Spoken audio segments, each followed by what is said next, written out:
This is exactly right. The Hulu original series Furious is now streaming on Hulu and Hulu on Disney+.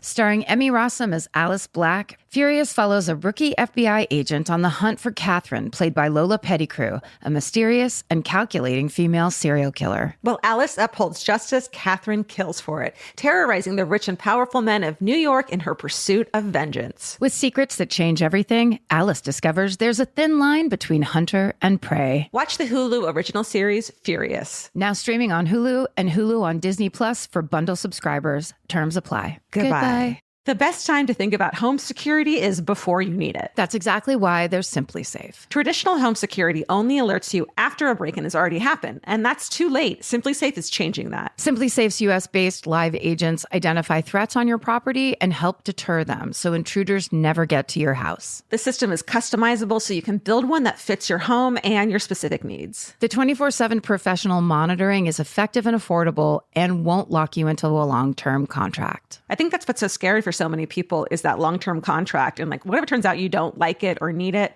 but they don't have that because they know you'll like it and you'll know that you need it and feel so much safer when you have it. Like at this point in my life, I would never go without a security system on my house. I just feel safer with actually having Simply Safe around. There's a whole staff at Simply Safe that's waiting to talk to you and help you out. Right now, you can get 50% off your new system by visiting simplysafe.com/MFM. That's half off at simplysafe.com/MFM. There's no safe like Simply Safe. Goodbye. Get into the Hyundai Getaway Sales Event and get away with a deal so right, it almost feels wrong. Right now, you can get great deals on Hyundai's most popular models, including the adventure-ready SUVs like the Hyundai Santa Fe or Santa Fe Hybrid and the Tucson or Tucson Hybrid. Plus, there's the bold and stylish Elantra loaded with the latest tech. Or go all-electric with the Ioniq 5 or the Ioniq 9. So get down to your local Hyundai dealer and get away with a deal you'll love during the Hyundai Getaway Sales Event. Visit HyundaiUSA.com for details. Goodbye. It's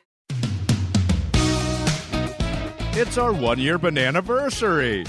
It's been 1 year of bananas. That's all the strange news you can handle with fun stories and great guests like Karen Kilgariff and Georgia Hardstark from a little unknown podcast called My Favorite Murder on Exactly Right. So if you like strange stuff and good friends having a fun time, listen to Bananas. Check out the Bananas podcast. It's the Bananaversary 1-year birthday party episode. It's the Bananaversary.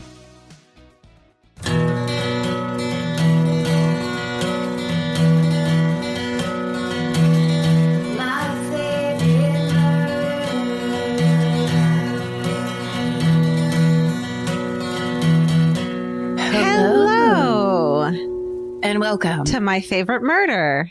That's Georgia Hardstark. That's Karen Kilgariff. And here we go. In week 3,000 of the quarantine. We're right near the end. We're coming right up on the edge like Thelma and Louise. Grasping hands. Going over the end. You had a moment with Brad Pitt. It was excellent. Oh, he really was. I remember him entering screen when we saw that movie in the theater and going like, what? I'm sorry. Excuse me? Legend of the Falls? That's what he was in too, right? Who's youngster? What's up? He was in Legend of the Falls too, right? He was later, yeah. Gorgeous child. I mean, a gifted face. Absolutely. A gifted faced man. Yeah. Which is all you want in your youth. My peak Brad Pitt has to be 12 Monkeys, which I just think is one of the best movies. Yeah. That's a good watch. Yeah. That's a great rewatch deep cut. I feel like it's not given enough hurrah. That, and then also I love fucking end of the world movies, but Children of Men. Yes. What's his name? That's so sexy. Clive Owen. He's just like beat down by the world.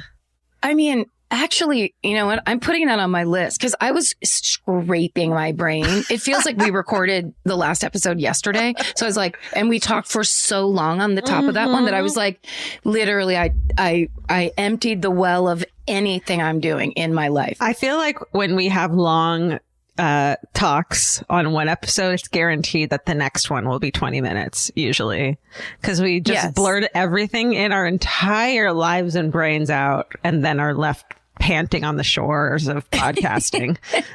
But I was going to say I have a running list of movies that if I'm laying on the couch and I'm not going to watch a Swedish procedural, I'm like, okay, but I do have this very solid list, which is a list from our staff meeting. It's a list from this show. It's a list from kind of everything where it's just like, oh, that's right. And Children of Men goes right on that list because that thing is a tour de force. I remember making my dad watch it and I got so excited about that continuous shot where they drive by and then the thing that's on fire goes behind, and that whole thing is almost like a POV of it if you're there too. And I kept trying to explain to my dad how cool that was and how hard it was to do. Yeah. And he's like, all right, I get it. You're in the movies. Immediately.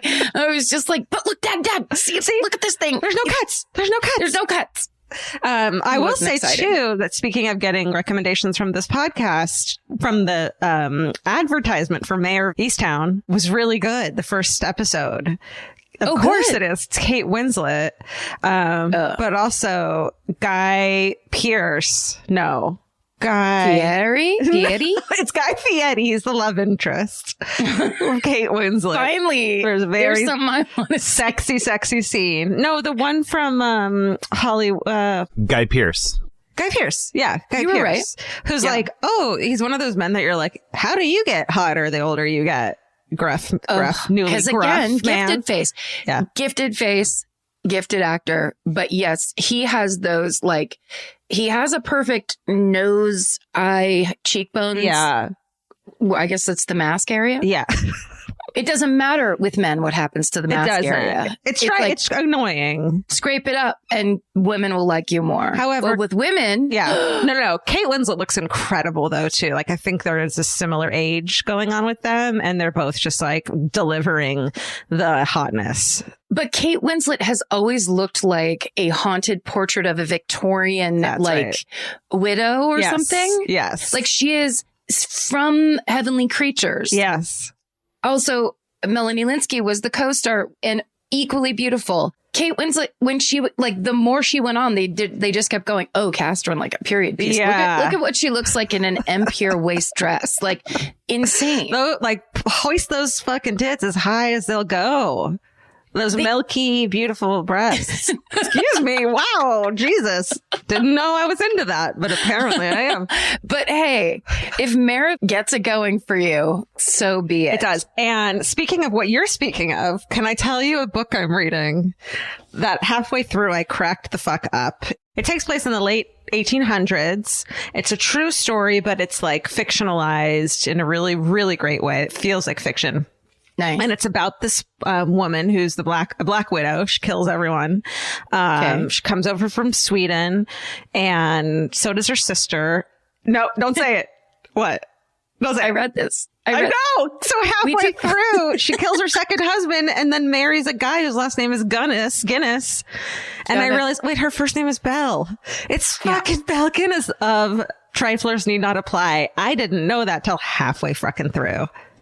I don't want to accuse you of anything. Please do. But I have an idea that you might be doing to me right now what I did to you with the other book that I read. Park. And then you were like, Hollywood Park. Yeah. Can I get a witness? Am I talking into a black hole? What's happening? But no, I read that book and I'm pretty sure I recommended it, but I might not have. It's called In the Garden of Spite by Camilla Bruce. And it is Camilla. Riveting. Fucking high five. Amazing work. Riveting. I knew the story. I did the story. And I still read it going, what's going on? And I was like, hey. How about when she burned down her own candy store? She burned everything to the ground. She burned everything to the ground. Everything. And then so I don't know if it's part of the story, but it goes from chapter to chapter from Belle to her poor sister who doesn't want to believe any of it. So like that's what this brings the story around. And you're just like, dude, your sister's a monster. But it also tells of how she became that way, which I don't know if that's fictionalized as well, but it's also like heartbreaking. It's backstory that I wonder. I don't think you could put in that much detailed backstory and have it be. I can't imagine, but Who might not be. knows? But also I think it so beautifully lays out what it would be like to be related to a sociopath. Totally. Because it's the kind of thing where she just keeps going, no, she wouldn't. I She can't imagine. couldn't." There's no way. There's no way. And at a time period when death was kind of a regular thing with children and people died very young, it wasn't like totally out of the ordinary. But then there's so many actions that the sister's doing that's so fucked up. Yeah. It's really really intense. And the details, it was like all the details I wanted around that story that just you can't get from those historical stories. No, I can't put it down. In the Garden of Death. Spite. Correct? In the Garden of Spite. In the Garden of Spite. Camilla Bruce. Excellent. Are you ready for the brag I'm going to drop on you then? Since I Always. don't have anything else. I'm currently reading Moby Dick. The canon. But I'm doing it to be trendy. But I'm reading the Cliff's Notes version. It was like something people started talking about on social media. And then I was like, I should read that. I hear it like, cause people talk all the time about what beautiful writing is. Every once in a while, there's someone in my Twitter feed that likes to retweet. There's a Moby Dick bot that it'll just tweet like a phrase or a sentence from the book. Oh. And there's it'll come up and you're just like, whoa, that's awesome. Yeah. So then I was like, well, I should just read this. And it actually is a great, amazing read. Okay. Because I don't like reading stuff out of guilt or out of like, oh shit, I got to read this. No, it doesn't work. It doesn't work. Like homework reading. Yeah. I won't do it. Speaking of homework reading, this is just going right on to the next. And you just pick up a history book. Look at this No, bullshit. Western Civ. Instead of like writing them down, I just brought all my books into the second bedroom with me because I was like, fuck it. This one's it's a workbook that my therapist suggested called Conquer Your Critical Inner Voice. Wow. How's it going in that book? Well, I haven't cracked it yet. But look, my inner voice just keeps telling me, you can't do it. You can't do it. It won't work on you. Get in there. See what happens. You know, that's... Oh. Yeah. I do actually, though, wait. Speaking of this, that just made me think of, because I had some shelves built, no brag. Congratulations. I think I've bragged about this, though, on the show before. But, no, it's important. It's It's important to celebrate your wins. Right. But I don't have any books in the shelves, right? Because I have a bunch of books that I moved when I moved, and then a bunch of them got moldy because the air conditioning leaked. Oh, the whole drama, right? I Yeah. lost a bunch of books in the move. Heartbreaking. So I told my friend Paige that I lost a bunch of books, Aw. and she's like, "Okay, well, I'm going to send you a couple starters." She's been sending me beautiful coffee table books. Oh my God. It every day I'll get a new thing from a different independent bookstore in a different city. And then it's just like a Vivian Meyer coffee table book. Or, I mean, she sent me I was like, this is the greatest gift. Yes. They're beautiful. They look amazing on the shelf. It makes you look worldly and erudite and well read. I haven't opened any of them. I don't know what they're really about. There's a lot of architecture books where I'm check it out. I know architecture and Moby Dick, motherfucker. Guess what? I can read. But at one point I go, and the cool thing is I can read all of them. And then she just started laughing because I was like, purely, I want them to fill up these shelves in a very stylish way. Oh, as a tchotchke obsessed person, I understand. Yeah. You just don't want empty shelves. No. That looks bad. Fuck minimalism. Fuck it to hell. So one of the books, that got me started, this really nice bunch of books. Thanks, Paige. That's but sweet. Then I was like, it was her ideas were making me think of, I need this. I need this. And one of the books is a book by the cartoonist Linda Berry called What It Is. You told me about that. Yeah. It's basically Linda Berry's creative writing book. And if there's anyone out there who is interested in writing and getting into writing and kind of trying to figure out what you want to write or how you want to write, get the book What It Is by Linda Berry. And it will help you figure all those questions out and more. It's also kind of like a workbook where she talks about different things and her different theories, and then basically is like, now do this. Now make a list of these 10 childhood memories that involve blank.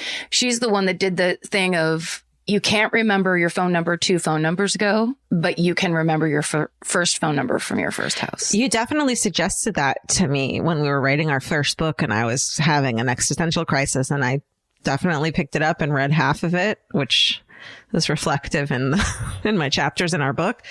But it was really helpful. It's really beautiful. And just the things she has you do actually create nuggets of things you can then use for writing. They're like little worlds that bloom because you remember all that stuff. Yeah, writing prompts. I love those.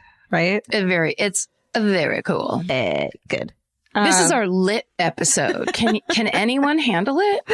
I'm off Instagram for the week. I shook Vince's hand and agreed that I wouldn't be on it, but I will post on the animals page. I now have 2 animal pet Instagram accounts. So you're on Instagram. I'm off. How's it going? Comments and scrolling and any of that stuff.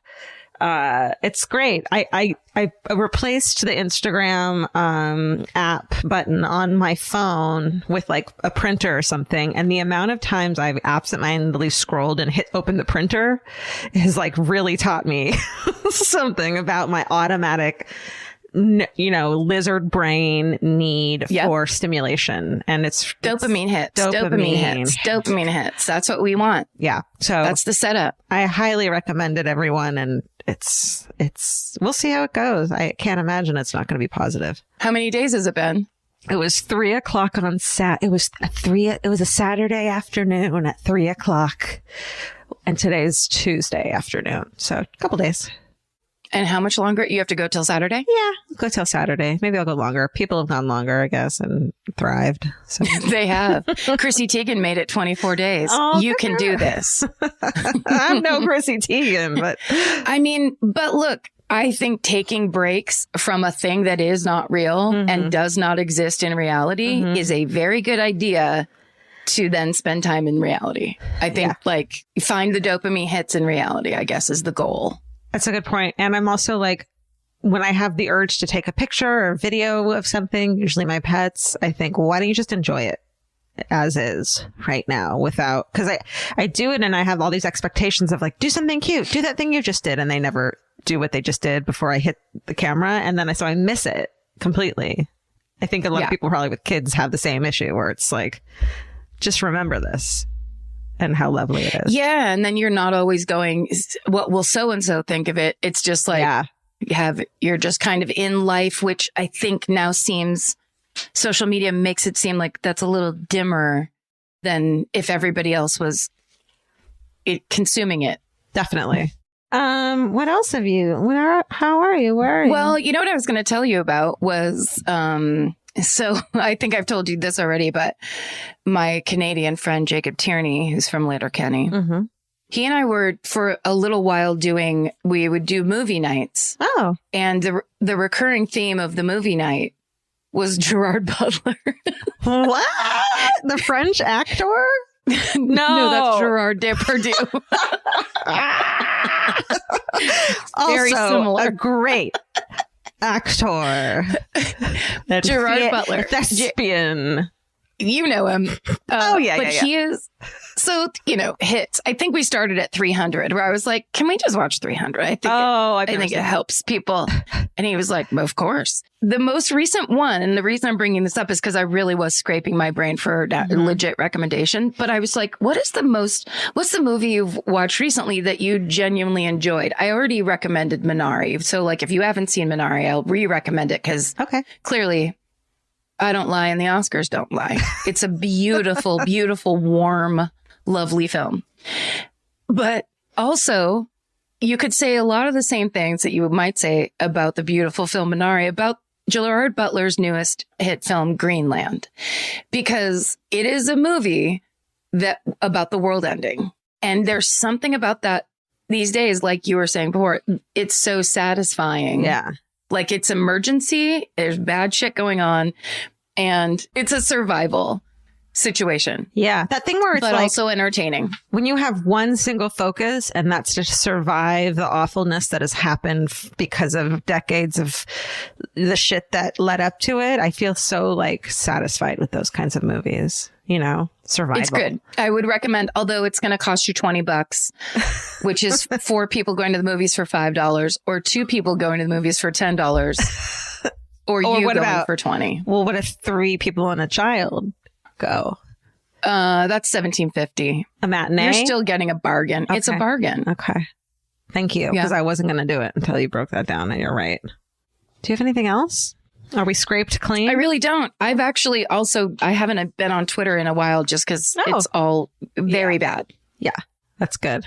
Look at us thriving. The anti-social media plan, I think, is good. It's good to take breaks and practice taking breaks. Definitely. I'm all for it. Sacred pause. I don't think that's what my therapist means when she tells me about that, but I think that's what we should call it, maybe. Hold on, let me look that up real quick. It's Tara Brach's thing, and it's a pause in the midst of meditation to let go of thoughts and reawaken our attention to the breath, to discontinue whatever we're doing, thinking, talking, walking, writing, planning, blah, blah, blah, worrying, and become wholeheartedly present, attentive, often physically still. That's what we're doing. What's up, Tara Brach? You mean right now? No, I mean with social media. That's what you were doing. we can, but it's not great podcasting. We can. I don't want to argue. I don't want to reward you for doing that, but should we do Exactly Right Corner and the very exciting news that we have to announce? Yeah, very exciting news. Second as a build-up. Yes, great. So this week, there are lots of great stuff happening on the network, the Exactly Right network, by the way. Mm-hmm. But just some of the great ones are SVU fan worship podcast entitled That's Messed Up. This is the 20th episode this week. It went up on Tuesday, 4/20. And in celebration, Karen and Lisa are joined by none other than Bob Saget, because he was in season 8 of SVU, and he's so their amazing. guest this week. It's so just good. the bookings. They're killing it. The bookings It's great. are so good. Bob frickin' Saget. And as a fan of that show, because I believe I've watched every single one of them at least twice. Mm-hmm. Pretty sure. You mean Full House? Yes. Including the current one. Oh, wow. I remember Nora going through a Full House phase and me just being like, let me know when you're done. I don't want you to talk to me about this anymore. Do you know that I'm actually friends with Jodie Sweetin on Instagram, who's a murderino? She played Stephanie Tanner, the often suffering middle child, but she was my age. And so all her choreographed jazz dancing that she did on the show, I was like obsessed with. And now she like reached out and she's a murderino and we're friends on Instagram, which is, little Georgia would fucking lose her mind. Yeah. Invite little Georgia in for some sacred pauses. and some let jazz her know what's happening. hands and some step ball changes. Bananas are fucking hilarious, funny news podcast hosted by Kurt and Scotty is celebrating their 1-year anniversary by having guests Karen and Georgia on, none other than me and Karen. That was the most fun. It was so fun that I had a migraine when we started, and by the end of the episode, I had laughed it away. It was just incredible. And I just love those boys and their fans and the podcast. So check out Bananas. It's amazing that it's been a year. It went really fast, and it feels to me like they've always had that podcast and they've always been doing it. Absolutely. Like they're just such naturals. Definitely. It's really cool. Oh, on Do You Need a Ride this week, Chris Fairbanks and I have the legendary comedian Janelle James, who is truly the funniest. Just a joy to talk to. It's just a fun one. I mean, I feel weird plugging my own show, but I love Janelle so much. And done it it was just, we all were just laughing our asses off the entire time. It was really fun. Can I tell you a quick side, Exactly Right family side story? Vince has been golfing a lot with friends, and he just golfed with Chris Fairbanks the other day, which is... Chris talked about it on our show. Oh! Mm-hmm. And then the Murder Squad has a story about how in 2017, 3 women were found dead within a 3-block radius in Lumbertown, North Carolina. And so there's all these ties to drug addiction, and the deaths are undetermined. 2 more women disappeared. And so Paul and Billy look into whether the same offender could be responsible for all of them. So it's incredible work they're doing. Please follow and check out the Murder Squad, which you're probably already doing. But we just love that. And those guys. Wow. 3-block radius. That's not good. Nope. That's not good. Nope. Oh yeah. And then I just was going to say on I Said No Gifts this week, Bridger has Scholl, the great and friend of the family, Scholl. It's just such a hilarious episode. They have the funniest conversation and just delightful, like funny, like witty banter. You know, I feel like that's one thing in the quarantine we've all lost out on. Just kind of like superficial, almost like between strangers or light acquaintances banter. Nothing deep. And it's just a great one.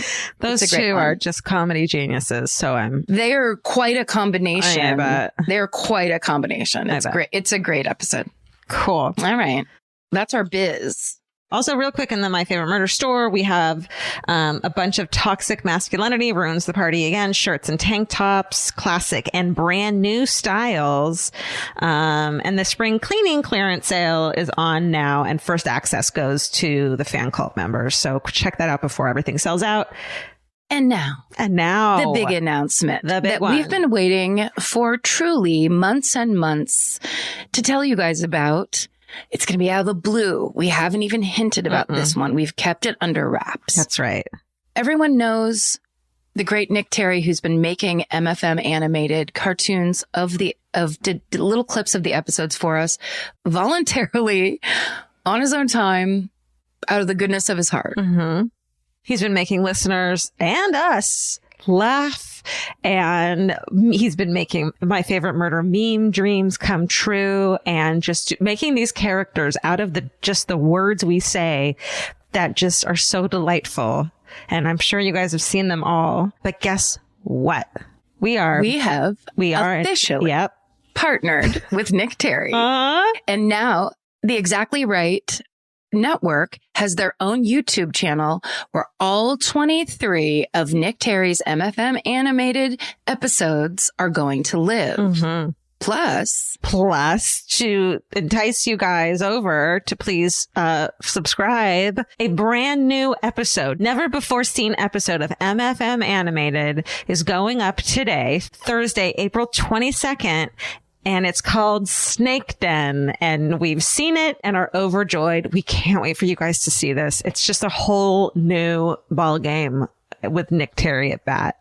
And we're so excited to be in the outfield catching those home runs. That's not how the least baseball a group of people doing baseball stuff. Home runs and going straight to the top. But you're right in the way that I don't think I've seen one that I didn't adore and laugh so hard at. And I've talked about this where I have caught myself showing people MFM Animated, completely realizing what a lunatic, like monster, diva I look like, of like, look at my thing. But it's not. Because it's like, how did he do that? Totally. Look what he's doing. It's like we just love him. You don't realize that it's not our words. It's the jokes and the like visuals that he puts in that make it what they are, and so fucking funny and beautiful. And these characters he does. I mean, yeah. He's so talented. He's so talented, and we're together going to put out a bunch of new merch, and it's just going to be a really cool addition to the MFM family and Exactly Right. So family. Welcome. Yes. So welcome, Nick Terry. We're so glad to have you, and we adore you. Yes. Thank you for all your art.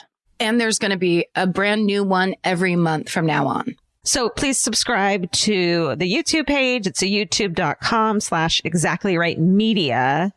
Yeah. And we're happy to be on YouTube as well. Hoping a lot of content will be added to that in the coming time.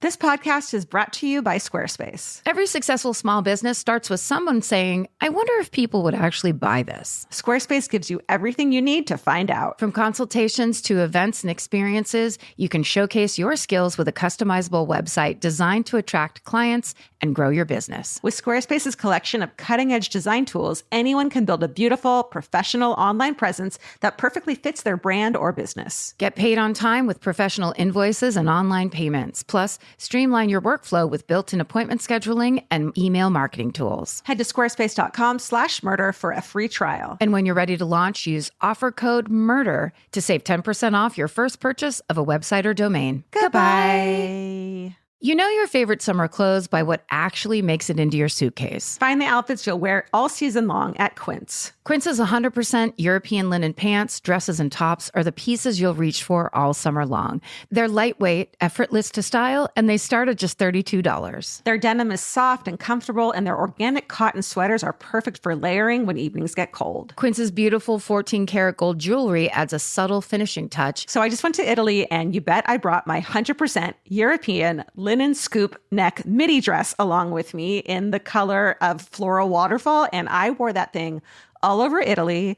It was like the perfect day to night. It just looked so pretty, and I felt like I looked sophisticated while still being comfortable. Make your summer wardrobe feel easier. Head to quince.com/MFM for free shipping and 365-day returns. Go to QUINCE.com/MFM for free shipping and 365-day returns. Quince.com/MFM. Goodbye. Every piece of furniture you own has a story. Sometimes it's an heirloom, and sometimes it came with the house because it was too heavy to move. If you're ready to start a new chapter with your home decor, there's Article. Article makes it effortless to create a stylish, long-lasting home at an unbeatable price. They take great care in curating their collection, focusing on pieces that stand the test of time. We've talked about Article for a long time.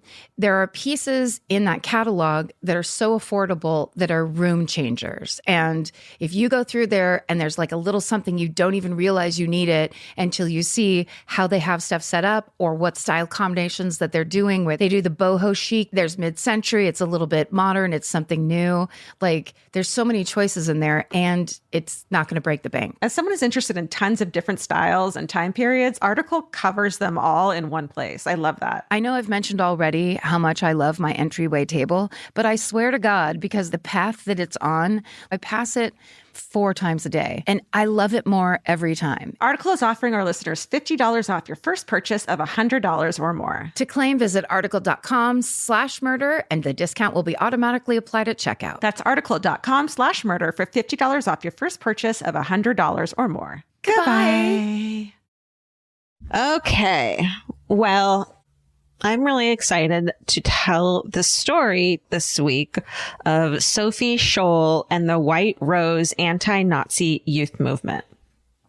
So I got information from Holocaust Resistance, The White Rose, A Lesson in Dissonant by Jacob G. Hornberger, an article called Sophie Scholl and the White Rose by Tanya B. Spitzer, a website called A Mighty Girl by, it just said Catherine, I couldn't find her last name. The website holocaustresearchproject.org, an article by Aaron Blackmore, and an article by Guido Fackbler. And also my research was done this week by my new researcher, Haley Gray. So thank you so much. Okay. In 1933, as we all know, Adolf Hitler and the Nazi regime took control of Germany and immediately started to take away freedoms. That included controlling young people in order to make sure that they believed in the Nazi ideology so that they could carry it on through generations. And in schools, textbook had to be approved by the Nazis, and a lot of the teachers were actually active members of the Nazi organizations. So they kept an eye on the goings-on of parents through their students by asking the kids like innocent seeming questions about their parents and their actions, while actually then alerting authorities to any perceived infractions. And I think they got rewarded for that. So any little thing that they saw going wrong, they would, tell. Any teacher who wasn't down with the Nazis or refused to incriminate parents via their students or teach the Nazi approved curriculum were fired or sent away to detention camps. The Nazis attempted to teach German children that Aryans, quote Aryans, were superior to Jews, disabled people, people of color, as well as Roman gypsies, which my family were Roman gypsies and Jews. So that was rough. Aryan kids were even encouraged by their teachers to bully Jewish students. Can you imagine fucking adults saying, go bully children? It's just absurd and inhumane. One Nazi textbook used for very young children was called Trust No Fox on his green heath and No Jew on his oath. And it attempted to spread the word that Jewish people would murder Germans if given the chance. Aryan kids aged 10 to 17 were also encouraged to join the Hitler Youth, or for girls, it was the League of German Girls. And all other youth groups and organizations were banned. The boys are trained to be soldiers and the girls are trained to be mothers and housewives, and both are trained to be loyal to Hitler. But not every young person joins the Nazi-approved youth groups. Some join anti-Nazi groups like the Edelweiss Pirates, who are comprised mostly of young workers and teenagers. And the group spreads Nazi slogans. They hide deserters. They assault Nazis. And in 1944, later, they even killed the chief of the secret police, which then unfortunately leads to 12 members being publicly hanged. Another anti-Nazi youth group is the Swing Kids. They form after the Nazis start banning swing music. Jazz had been popular in the 1920s in Germany, and the social political atmosphere had grown darker in the 1930s. So the new widely popular form of jazz, swing music, made its way across the Atlantic. But soon the Nazis, realized that their music had Black roots, its perceived Jewishness, and lack of restraint in the dance moves even began to raise alarms with the government. So though technically the movement wasn't a political one, the Swing Kids, aside from not wanting to be controlled or become Nazis themselves, the Swing Kids did raise red flags with Nazi authorities as they tended to welcome Jewish teenagers into their groups and stand up for them. And the Nazis started rolling out anti-jazz propaganda and rules. And certain artist records are banned, and Germans aren't allowed to listen to foreign radio stations. But another much more political and anti-Nazi resistance group that formed was called the White Rose, and one of the key members was named Sophie Scholl. So let me tell you about her. Sophia Magdalena Scholl was born in May of 1921 to an upper middle class family in the south of Germany. When she was 10 years old, she and her family moved to a town called Ulm, where her father worked as a state auditor and tax consultant and was active in politics. After the Nazis came to power in January 1933, Sophie, along with her 4 siblings, enthusiastically joined the National Socialist Youth Organization. So they were all into it, despite their parents' open disdain for the Nazi movement, which they viewed as evil and unchristian. Meanwhile, by 1936, any alternative youth group is banned. And then as a teenager, Sophie believed in the ideals of the movement and was interested specifically on the focus of nature and communal experiences. But also, as did the majority of Aryan Germans, the Scholl siblings believed that Adolf Hitler was leading Germany and the German people back to greatness from, their trouncing in World War I. Sophie joined the League of German Girls, and she quickly rose in their ranks. But her parents, especially her father, became even more critical of the Nazi Party. He viewed the developments in Germany with horror, and though not the norm of the time, because any vocal criticism was dangerous, Robert, the father, discussed his views with his kids, in their house, and told them about the evils of fascism. And he said to have told them, quote, "All I want for you is to walk straight and free through life, even when it's hard."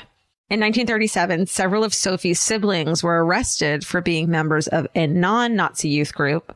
And this was a turning point for Sophie's life and ideals. And that kind of began the process that eventually would turn her from a proud supporter of the Nazis to an active resistance fighter. On September 1st, 1939, Hitler invades Poland, and then 2 days later, France and Britain declare war on Germany. Sophie's older brothers and her boyfriend were forced to fight on the front lines. And then so after graduating high school in the spring of 1940, she started an apprenticeship to become a kindergarten teacher. She wanted to study biology and philosophy eventually, but quickly her dreams were quashed because in 1941, a policy dictated that she had to serve 6 months of auxiliary war service. So she's a free thinker, she's a nature lover, and she hates being in the war service. So she finds solace in her own spirituality, led by the writings of theologian Augustine of Hippo, and writing down her own thoughts as her doubts about the regime continue to grow. In May 1942, she moves to Munich to start studying biology and philosophy. And there, her older brother, Hans, is now a medical student at the same university, and he had already begun to actively question the system, along with some of his friends, including Christoph Probst, Alexander Schmorl, Willy Graf, and their psychology and philosophy professor, Kurt Huber. So while serving on the Eastern Front, the group of boys had learned firsthand about the crimes committed in Poland and Russia, and they had witnessed the violence with their own eyes, including witnessing the murder of Jewish civilians by SS troops and the mass graves they were buried in. And that same year, Sophie's father was sent to prison after he was overheard calling Hitler, quote, the scourge of humanity. So knowing that open dissent wasn't an option, in June 1942, they began printing and distributing an anonymous leaflet in and around Munich called The White Rose. And they don't know for sure, but it might be based on the fact that there was a flower on the front of the leaflet. It called upon their fellow students and the German public to act against the Nazi regime, which it dangerous in and of itself and just completely insane. Yeah. The essays inside it said that it was time for Germans to rise up and resist the tyranny of their own government. And at the bottom of the essay, they asked that the public make as many copies of the leaflet as possible and distribute them. And their paper and ink were rationed at the time. So even asking German public to do that was just an act of defiance in itself. It was the first time that internal dissent against the Nazi regime had surfaced in Germany. So not wanting to stay passive anymore and finding out about her brother's involvement in the movement, Sophie joins. So at first they only sent pamphlets via mail. They would get random addresses through the phone book and just send out thousands. And they also sent them to professors, booksellers, and authors. The members of the White Rose advocated nonviolent resistance. However, they advocated sabotage of Hitler's war machine and gave clear advice in their pamphlets on how to take steps to do so. So good. Yeah. One quote is, sabotage in armament plants and war industries, sabotage at all gatherings, rallies, public ceremonies, and organizations of the National Socialist Party. More essays were written and leaflets covertly distributed. Also, they started to use graffiti to spread their word, and it started appearing on the streets and buildings all over Munich, reading Down with Hitler, Hitler the Mass Murderer, and Freedom. So as a woman, Sophie was able to play a key role in the distribution of pamphlets because as a female, she was less likely to be randomly stopped and searched by the SS than her male members of the White Rose, which is really cool and brave. In the end, the group were able to distribute thousands of leaflets, reaching households all over Germany. And despite the Gestapo's best efforts, it was unable to catch the perpetrators. And they had got out 6 pamphlets by the time their luck ran out. So on February 18th, 1943, as Sophie and Hans were distributing pamphlets at the University of Munich campus, they had covertly distributed most of the flyers. They only had a small stack left. And they went to the main atrium and climbed the staircase to the top floor. And there, famously, Sophie flung the last remaining leaflets into the air. However, the drop was seen by a janitor. He happened to be a staunch supporter of the Nazis, and Hans and Sophie were immediately arrested by the Gestapo. The draft for the 7th pamphlet was still in Hans' bag, and it had Christopher Probst's name on it, so he was arrested that same day. So on February 22nd, just 4 days after their arrest, their trial began. No witnesses were called. None of the defendants were permitted to give testimony to defend their actions. However, they freely admitted to everything. And they also attempted to take responsibility fully in order to protect fellow members of the group. So the only statement on record belongs to Sophie, who, regarding the group's actions, declared in court, quote, "Somebody, after all, had to make a start. What we wrote and said is also believed by many others. They just don't dare express themselves as we did." In the middle of the trial, their father, Robert Scholl, forced his way into the courtroom, saying that he was there to defend his children. He was seized. He was forcibly removed, and but the entire courtroom heard him shout, quote, "One day there will be another kind of justice. One day they will go down in history." The judge declared the 3 defendants guilty of treason. Obviously, it was a bullshit trial, and that they would be sentenced to death by guillotine, which is to take place immediately that same day. The guards allowed Hans and Sophie to have one last visit with their parents. According to writer Richard Hanser, who was a psychological warfare specialist in Europe during World War II, Sophie told her parents, quote, "What we did will cause waves." Really quick, can I tell you, she's 21 years old at this time. Whoa. I know. So it's hard to listen to the, it's like, I'm not riffing with you or whatever, because this, first of all, this parallels the movie Jojo Rabbit so much that I almost feel like Taika Waititi or whoever, I think he wrote it, must have known this story. Absolutely. Must have. Yeah. Because it's so similar. Mm-hmm. But the idea that you could do anything when the Nazi regime is in power, I mean, it was so out of control. It's just like the fact that they did anything is horrifyingly scary. Yeah. Like having that piece of paper in your hand, even if you weren't the one that printed it or wrote it. Definitely. So in Munich's Stadelheim prison, both Hans Scholl and Christian Probst were beheaded. And it said right before his death, Hans shouted, "Long live freedom." One observer described that Sophie walked to her death, quote, "without turning a hair, without flinching." And then they said that her expression was described as, quote, "clear," and her smile was fresh and unforced, with something in it that her parents read as triumph. And at just 21 years old, Sophie Scholl was then beheaded. After their execution, the Gestapo tracked down and tried and executed other members of White Rose, including Alex Schmorl, who was 25, Willie Graff, who was 25, Kurt Huber, the teacher, who was 49, and other students who participated were either executed or sent to concentration camps. Can you imagine being so afraid of 20-year-olds that you have to send them away or behead them? It's just says so much more about them than the...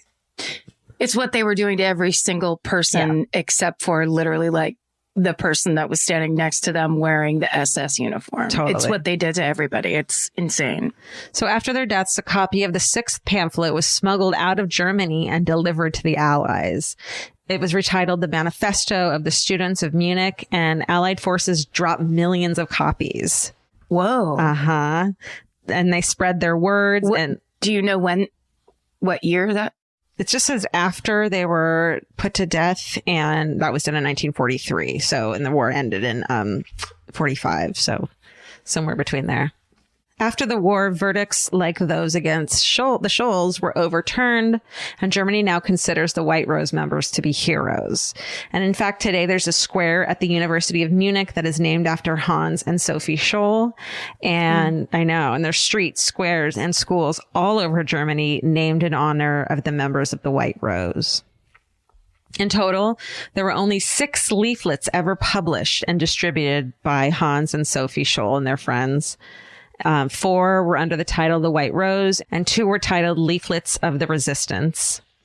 Prison officials later remarked on Sophie's courage as she walked to her execution. It said her last words were, quote, "Such a fine sunny day, and I have to go. But what does my death matter if through us thousands of people are awakened and stirred to action?" And that is the story of Sophie Scholl and the White Rose. Wow. And there's a couple books that you can pick up about it. And, there's many documentaries and books. There's one called The White Rose. There's one called A Noble Treason, and one called An Honorable Defeat. There's so much more information to be had about resistance groups and just so much to learn from them. It makes me Makes me proud. Yeah, it should. It's incredible. And also it's a beautiful symbol of how small gestures actually can be very big. Yeah. Especially in a situation like that. Yeah. And bravery Amazing. matters. Bravery matters. And anyone can, do these little gestures. Summer's for adventures, road trips, and adding a whole lot of miles to your car. That's why it's worth stopping at Valvoline Instant Oil Change first. If you need an oil change, make the smart stop at Valvoline Instant Oil Change before you hit the highway. Their trained techs can help you get road trip ready with an oil change and an 18-point maintenance check included with every oil change, checking your tire pressure, wipers, lights, and more. That means they're checking important things before you're halfway to your aunt's house with no cell service. And these aren't just any techs. Valvoline Instant Oil Change techs complete over 270 hours of training, so your car's in capable hands. The best part, you can stay in your car and you're in and out in about 15 minutes. So before your next long summer ride, pull into Valvoline Instant Oil Change. Valvoline Instant Oil Change. Change wisely. Goodbye. Goodbye. Get into the Hyundai Getaway Sales Event and get away with a deal so right, it almost feels wrong. Right now, you can get great deals on Hyundai's most popular models, from hybrids to EVs and more. Score on the adventure-ready SUVs like the Hyundai Kona, Tucson, Santa Fe, or Palisade, or the bold and tech-inspired Elantra. And the most advanced and capable Sonata or Sonata Hybrid yet. Or go all-electric with the Ioniq 5 or Ioniq 9. But getting away with a great deal is just the beginning, because every new Hyundai is backed by America's best warranty. Which means you can shop with confidence and drive with unrivaled peace of mind. So get down to your local Hyundai dealer and get away with a deal you'll truly love, but don't wait. The Hyundai Getaway Sales Event won't be around for long. Visit HyundaiUSA.com now for details. Goodbye. This episode is supported by FX's The Shards, a seductive drama from executive producer Ryan Murphy. Set in 1980s Los Angeles, the series follows a group of glamorous, deeply entangled high school seniors drawn into a life of wealth, beauty, parties, and excess. At its center is Brett, whose reality begins to unravel when the arrival of a new student coincides with a series of mysterious murders. FX's The Shards premieres August 5th on FX and Hulu. Goodbye. Are you ready for a survival story? Ugh, always and forever. Right? This is a story that actually Jay found for me on the website Atlas Obscura, which I love. And so good. We use lots on this show because they don't only do lists of amazing, interesting places that you can go to around the world, but there's often very cool stories attached to them. And so this was one of them. And it was on their website recently. So thank you, Atlas Obscura, for all you do for all of us. If you've never used that website, get over there because it's amazing. There's also, but Jay is the one who did the research. He also used Wikipedia, a website called litsitealaska.org. And there's information from the book written by Jennifer Niven called Ada Blackjack, A True Story of Survival in the Arctic. So we'll start here.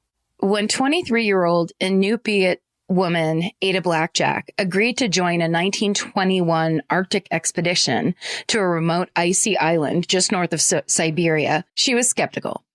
She was told the 4 explorers making up the rest of her crew would be able to hunt enough food to sustain them for the 2-year trip. And she was there to cook and sew clothes out of the hides and furs left over from that hunting. But 1 year into the trip, things go so terribly wrong that now she's facing isolation, starvation, and death, possibly by polar bear. Oh, no. So let me give you a little background first. Okay. Ada Blackjack is born Ada Delutuk on May 10th, 1898, in the small Inupiat settlement of Spruce Creek, Alaska. The next closest town is a little village called Solomon, which is 8 miles southwest of Spruce Creek. And Ada is born the same year the Alaskan gold rush begins. So a few thousand gold-seeking settlers move into Solomon. The village developed significantly, and by 1904, it's grown into a town with a few saloons, a post office, a phone service, and a boat that takes daily journeys to the nearest city, which is Nome, Alaska. So in 1906, when she's only 8 years old, and she has about, they think either 3 or 4 sisters. Her father gets gravely ill after eating like bad meat, and her mother's away on a trip. So it leaves her and her sisters to deal with this emergency by themselves. They don't have the resources necessary to help him in Spruce Creek or even in Solomon. So they decide to wrap up their father in skins to keep him warm, put him on a dog sled, and try to make it the 30-mile trip to the hospital that's in Nome. But before they can get there, Ada's father dies, and with nothing left to do, the girls have to turn around and bring their father's body back home. Ay. So not long after that, in 1913, the thriving village of Solomon is hit by a terrible onslaught of coastal storms. There's winds up to 60 miles an hour. There's waves 40 feet high, and many of the town's resources are wiped out entirely, including the railroad tracks. And then just 5 years later, a flu epidemic sweeps the area, wiping out even more people. So Solomon's population dwindles from roughly 1,000 people down to just 300 living in Solomon and Spruce Creek combined. Wow. And then just before the flu epidemic, Ada's mom decides that she's going to send her to live with Methodist missionaries in Nome so that she can get an education. So there she's taught to read and write English up to a 3rd grade level. She learns basic math. She's also taught practical household tasks like sewing, cooking, cooking Methodist style, washing clothes, ironing, basic like home ec stuff. And of course, she's taught the Bible because they're missionaries. So even though her education is useful and practical for growing up in Nome, she's away from her family. She's cut off from her culture, and she basically loses her cultural identity in the process of this education. So she remains in the city of Nome, and she gets part-time work sewing clothes for local miners. And people know her to be a sweet woman who has a real love for like fashion, and she likes to buy nice clothes that she can afford with her meager wages. But she's very shy and private, but those who she does open up to find her very charming. And she's also very small. She's just under 5 feet tall. So in 1914, when she's just 16 years old, she marries a hunter and a dog musher named Ada Blackjack. They move out of the city to a remote part of Seward Peninsula, and they have 3 kids. But only one survives past infancy, a little boy that they name Bennett. But this is not a loving household. Jack is an abusive husband. He routinely beats and starves Ada until he finally deserts his wife and his son just before her 23rd birthday in 1921. Oh my God. So she's finally free from an abusive husband, but Ada is left with nothing. She's completely broke and she has nowhere else to go. So she takes her 5-year-old child, and she walks the 40 miles to Nome to go back to her mother's house. But Bennett is sick. He has tuberculosis and he can't walk for very long. So Ada carries him for most of that journey. Wow. And once she gets back to Nome, she finds work sewing and cleaning, but it isn't enough to take care of herself, her mother, and her sick son together, especially because of his illness. And then she has to make the heartbreaking decision to take Bennett to an orphanage so that they can take care of him and tend to his tuberculosis, which she just can't do. She knows it's what's best for him, but she also knows that she has to find a way to make money soon, so she can bring her son back home. And that's when she hears around town that there's a crew of explorers looking for a native woman to cook and sew for them on an upcoming expedition. And they're paying well. So Ada is determined to get this job. So let me tell you a little bit about these explorers. Okay.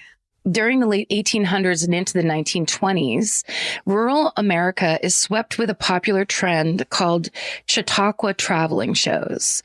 And basically, they were like a traveling circus, except for these crews would go from town to town, set up big tents, charge townspeople a small fee.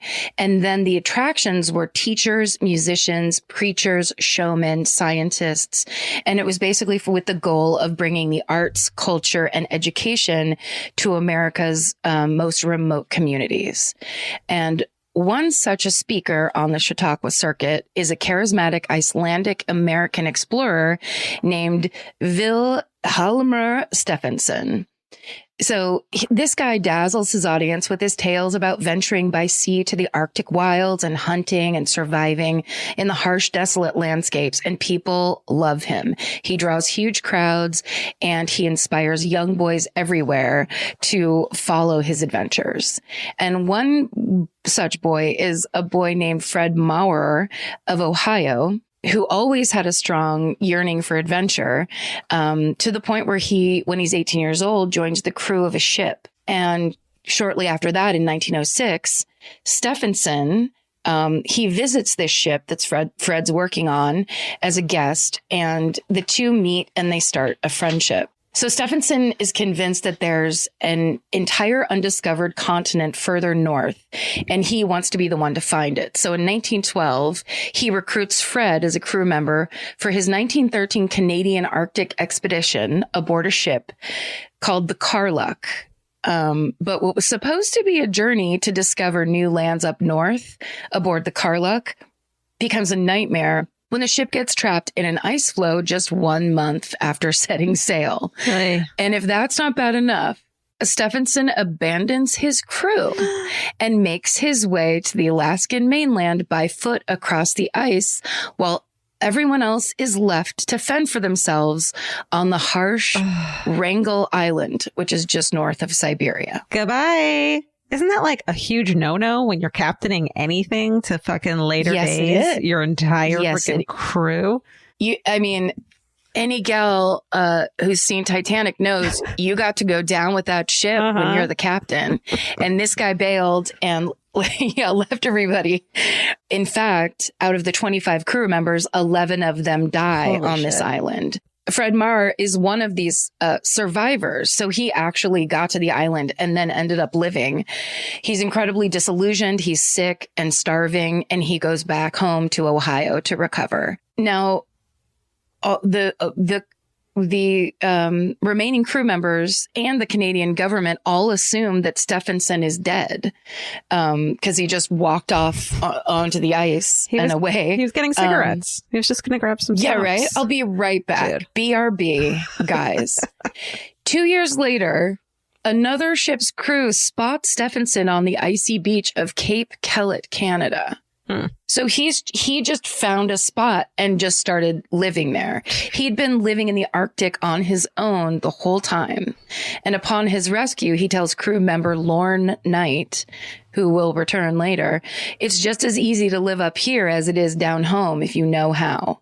Lorne eventually ends up joining Stephenson's crew as well. So clearly he was very charismatic and smooth talker. Okay, so Fred Maurer, the guy that goes to Ohio that lived through the abandonment, when he gets back to full health, he forgets all about that because he just wants to go be an explorer and an adventurer again. So he meets back up with Stephenson on the Chautauqua circuit, and he becomes his opening act.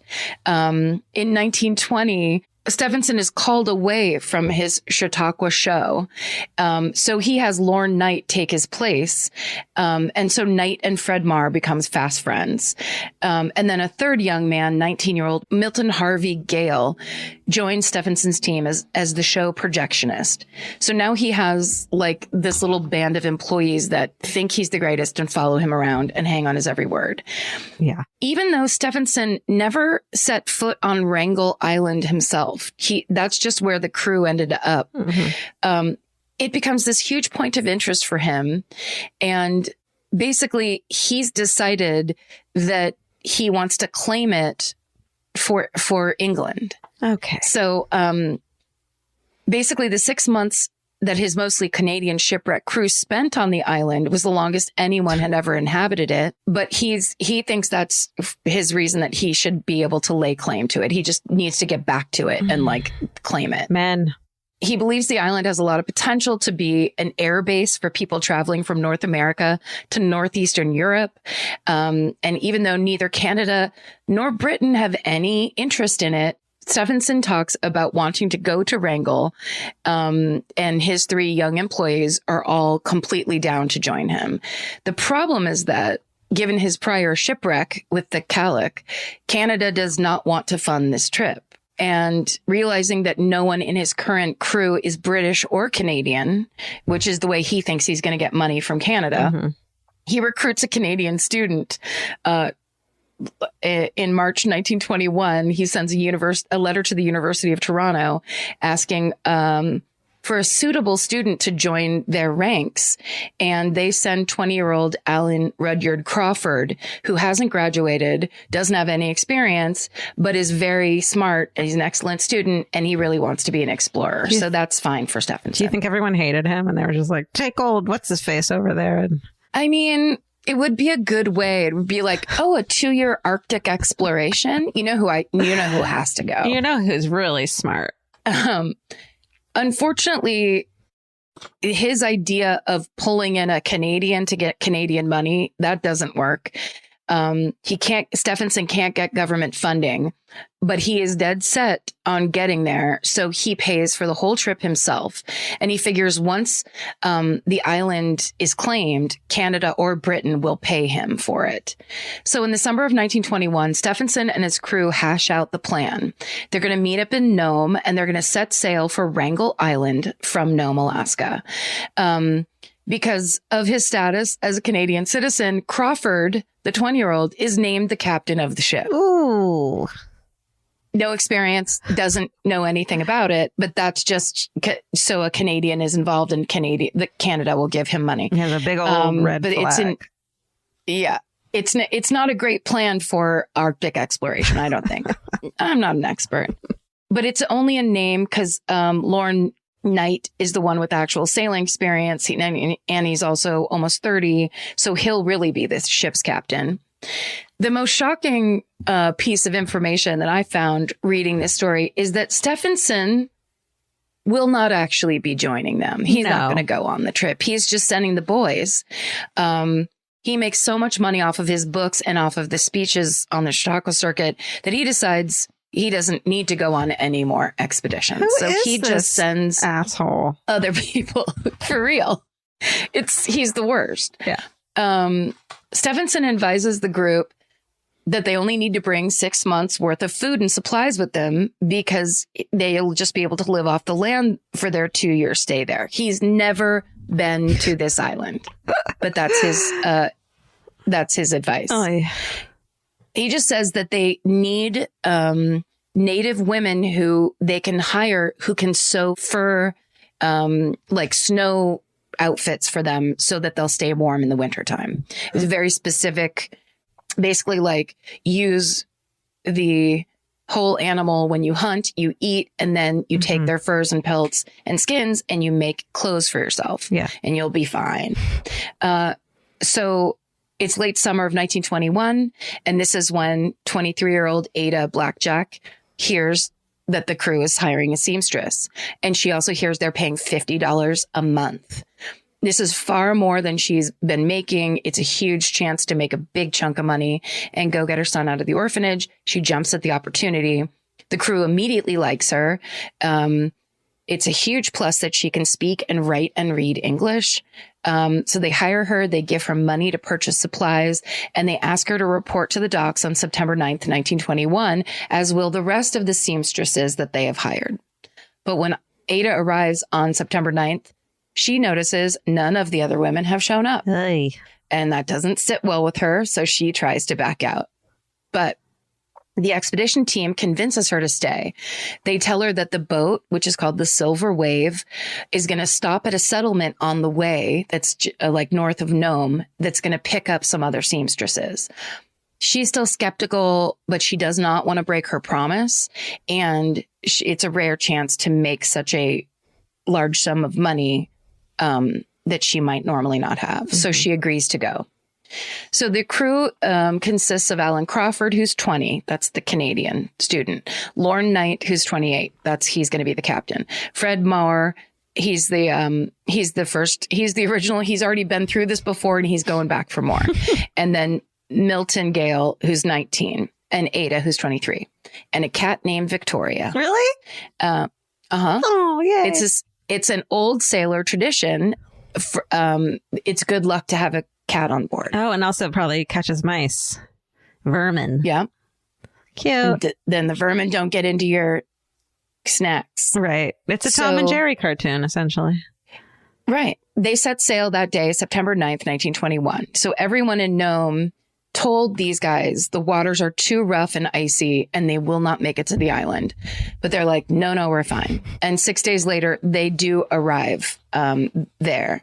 So Wrangel Island sits about 87 miles north of the coast of Siberia. Oh. So it's way up there. Mm-hmm. It's 93 miles long and 50 miles wide. In their first year on the island, the crew acclimates nicely. So they start out living in a tent, but then they build themselves a snow house that's really sturdy. And the men's days are spent venturing around the island, setting up photography equipment, taking photos of the land to document their findings. The men, of course, also hunt, and then Ada takes all of the pelts and the skins and sews clothing for them out of the leftover furs and hides. Any concerns about whether or not there'd be enough animal life on the island to sustain them disappear quickly. They survive mostly on the food rations that they brought. And then in the spring of 1922, the men are able to hunt over 30 seals, 10 polar bears, and a bunch of geese and ducks. Wow. Which is kind of disturbing and upsetting to think about that. Polar that kind of bears. hunting, but it had to happen. Sure. For their survival so that they could have this island. How do you even kill a polar bear? That seems impossible. I guess like you kill You wrestle it to the ground and then you strangle it with your hands. It's the only humane. May the best man or bear win. Nope, they have big guns. So everyone in this team keeps a journal during their stay, and Ada's entries are simple and benign at first, describing how they first got to Wrangel Island, how it looked very large to her. But then she was told it was just a very small island, which it was. But as the summer of 1922 comes to an end and the weather turns colder, the availability of fresh meat starts to decline. And Stephenson, who's back home with his feet up by the fire, he promised to send another ship called the Teddy Bear to drop off more supplies by the summer's end. So the crew waits patiently for that delivery. But the ice has grown too thick in the water surrounding the island, and the Teddy Bear is forced to turn back without dropping off supplies. So now as winter approaches, the crew is left to fend for themselves. And by January of 1923, they're starving. To make matters worse, as the winter progresses, the typically strong, captain alpha male type Knight gets scurvy. But he's determined to still be of use. So he insists that he should try to cross the ice to Siberia to go get help. And so he grabs Crawford and they set out on January 8th. They're only gone 2 weeks, and then Knight's scurvy forces them to turn around and come back. Oh, no. So now it's the end of January. The crew's situation is dire. And with no other choice, Crawford, Maurer, and Gale, they all decide to venture to Siberia themselves for help. And they leave Ada to care for Lorne Knight with scurvy until they can return with rescuers. Wow. So now she's alone on the island with the sick guy. And she talks about the crew's plan in her journal. And she basically says they promised that they would come back after they got to Nome with a ship. And if they couldn't get there with a ship, they would come over with a dog team next winter. They left with a team of 5 dogs and a big sled of supplies. But even if the men make the trip successfully, a year's wait is a very long time for Ada and Lorne to fend for themselves, especially because Lorne is too sick to do anything at all. He's basically being catered to. And Ada who, if she had grown up with her family and in her village, she would have actually had a bunch of skills that would have been really helpful, but they basically had been taught out of her by the missionaries. So February 1923, Lorne Knight is bedridden. He's covered in bed sores. Oof. Ada has to learn how to hunt and trap on her own while tending to a sick and bitter man, soothing his bed sores with bags of warm sand by his feet and pillows stuffed with oatmeal. But as Knight's illness gets worse, so does his treatment of Ada. He's angry at himself for being useless, so he takes it out on her, constantly berating her for the tiniest things. He tells her she isn't doing a good enough job taking care of him, even though she's learning how to do difficult tasks with no formal training and the highest stakes possible, their survival. So she's keeping them fed. She's going out there and hunting. She's doing all the work. She's tending to him, and he's criticizing her. Of course. Ada writes in her journal that Knight, quote, never stops to think how much it's hard for women to take 4 men's place. Wow. She's cleaning out his bedpan, and he's criticizing her. Fuck you. So for 5 months, Ada's persistence, her nursing, her hunting, and her cooking skills keep the two of them going until June of 1923, a full 5 months since the other 3 crew members left for Siberia. Then on June 23rd, 1923, Lorne Knight finally passes away. Ada marks the date in her journal. He died on June 23rd. I don't know what time he died. Anyway, I write the date just to let Mr. Stephenson know what month he died and on what date. So she's unable to move his body. So there's a dead body in their snow house. And she can't move it. She's too small and he's too big, obviously. So she leaves him in his sleeping bag and she builds a wall of boxes around him to prevent wild animals from getting to the body. Wow. And then she takes all her stuff and moves from the snow house to the supply tent. And she lives there basically to get away from it. So now she's kind of has a tiny bit easier because she doesn't have to tend to like an angry, sick man. Yeah. But she is now completely alone and isolated on this tiny island in the dead of winter with no food. But one thought keeps her going, which is the thought of being reunited with her son. Her drive to hold him in her arms again ignites a flame within her, and she is determined to survive. But the odds are stacked against her. Because did I mention that there are polar bears on the island? Oh, I forgot about those guys. They're real good smellers, real big teeth, love some meat, love fresh meat. So Ada keeps a gun and ammunition close to her bed at all times. She has a couple close calls, and she later recounts an occasion where she was hunting seals and she accidentally comes too close to a polar bear cub. And so the mama bear goes on the attack, and Ada says, I turned and ran just as hard as I could until I got to my tent. I was just about ready to faint when I got there too. So she outran a polar bear. Oh my God, girl. So miraculously, Ada survives this winter alone. And then the warmer the weather gets, the more animal life comes back to the island, which means more food for her. So by the summer, she's taught herself to set fox traps. She's gotten good at really accurate at shooting birds. She's even built herself a lookout above her tent so she can stand up on it and spot polar bears as they're coming. Wow. To keep herself safe. Thriving. Yeah, yes, that's the word Jay used. Yeah. She even builds herself a little boat out of driftwood and canvas. Oh. And she takes their photography equipment and that they were using to take pictures of the island. And she takes portraits of herself around the camp. I'm going to show you. Oh my God. Yes. I must show you because share. Look at Can what you see a it? badass she is. Yeah, I can see it perfectly. Look at her. Honey. Wait, now I think, because now I'm going to share another one. How do I get back in it? Wait, look at you. Share. I've never seen you use this technology before, and I don't know how to fucking use it. Oh, look at her. Look at the fashion. She made that. That's gorgeous.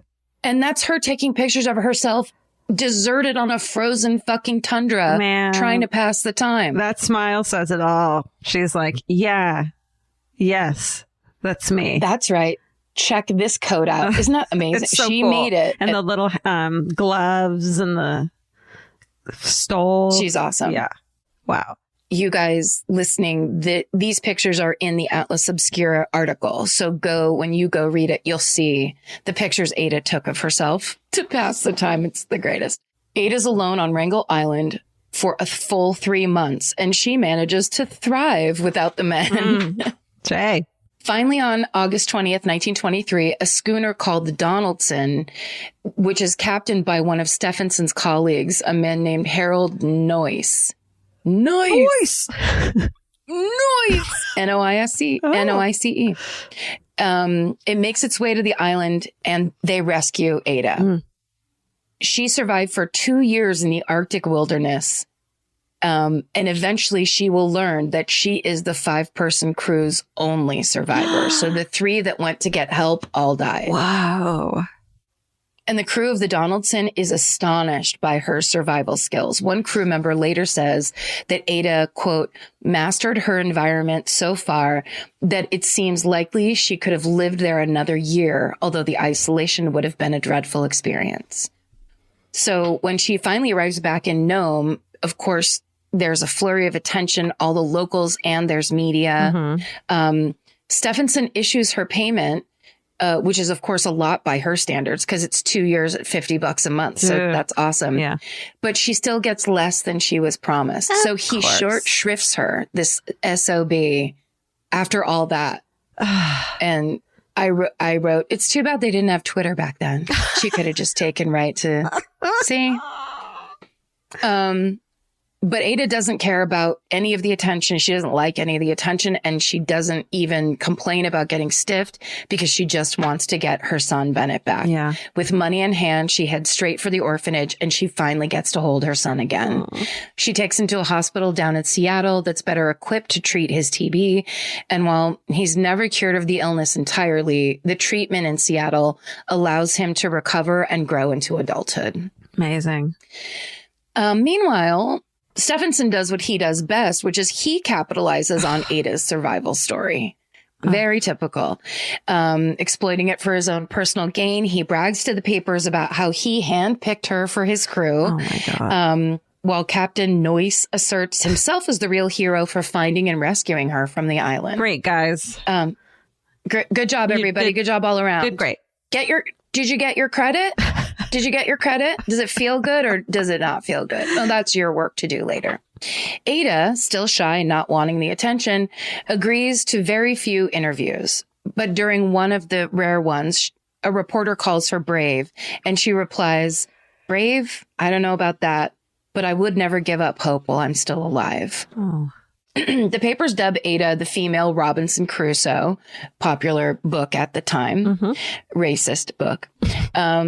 While the others criticize her for not taking better care of Knight. She actually gets criticized for not keeping him alive. You. There are people who claim that she could have done more to save him, but her journal entries make it clear he was very ungrateful and that she did everything she could to help him. Yeah. Despite the popularity of the story, Ada receives no further compensation for her troubles beyond her regular pay for the trip. And of the various newspapers, articles, stories, and books that were written about her or cite her at the time, she gets no compensation. No one throws her money at all. Oh my God. And she basically remains poor for the rest of her life. But she does go on to live a long life. And after she reunites with her son, Bennett, she marries another man by the last name Johnson, and they have a child together, her second son, Billy Blackjack Johnson. And they raise the boys together in Seward. Eventually she divorces her second husband, and again, she's left with nothing. So again, she's forced to take her boys to an orphanage until she's back on her feet again. Wow. She works and saves up money.